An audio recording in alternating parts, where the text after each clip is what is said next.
When most people think about trading, they picture something out of a James Bond movie. Reading charts, watching the price action, and slipping in and out of positions like some sort of financial James Bond. And honestly, that sounds pretty cool. But the reality is, that's not what trading is. And that's what I'm going to talk about in this video, because if changing how you think about trading leads to more money in your pocket, who cares, right? So let's talk about it. Trading isn't about trying to predict the future. It's not about necessarily being faster than everyone else or reading the tape like some sort of wizard. At its core, trading is simply the process of maintaining your view on the market. Let me explain what I mean. Imagine that you're looking at company XYZ, and you think to yourself, hey, I've taken a look at it and I believe that options here are overpriced. I've realized I don't really have a directional view, so I want to be delta neutral on my position, but I expect that implied volatility will be higher than realized volatility over the next 10 days or so. You open up your brokerage, take a look at your portfolio, and realize, hey, I don't have a trade on this ticker. Or put another way, you have a view, but you aren't expressing it on the market. So what do? You place a trade. Maybe you choose to sell an at-the-money straddle that expires in 10 days, but the trade isn't over quite yet. Let's just say, hypothetically, a couple days later, the stock starts to trend upwards, and all of a sudden you realize you've picked up a bunch of negative delta, meaning that you actually now want the stock to go down a little bit. But remember, when we first put on this trade, we didn't have a view on which direction the stock would go. This negative delta exposure that we've picked up is not really something we want. It's not a part of our view. Now what do? Well, once again, we are going to trade back to our view. One way we could do this is to buy shares to offset our negative delta, because shares have positive delta. So what we've effectively done is traded back to our view. And then the last part of this example, we'll say 10 days later,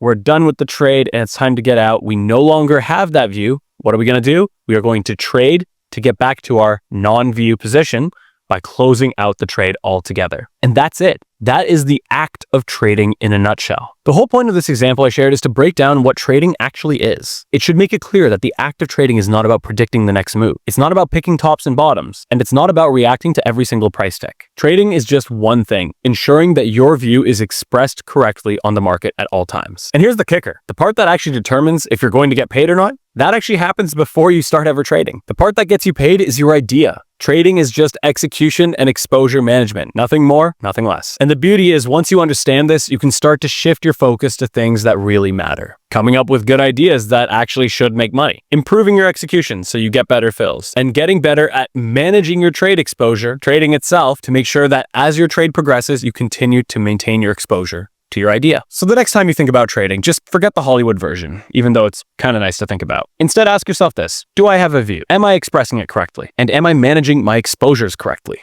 If this got you thinking, hit the subscribe button. I put out videos like this all the time, as well as more technical option selling videos. And I look forward to seeing you in the next one. Happy trading.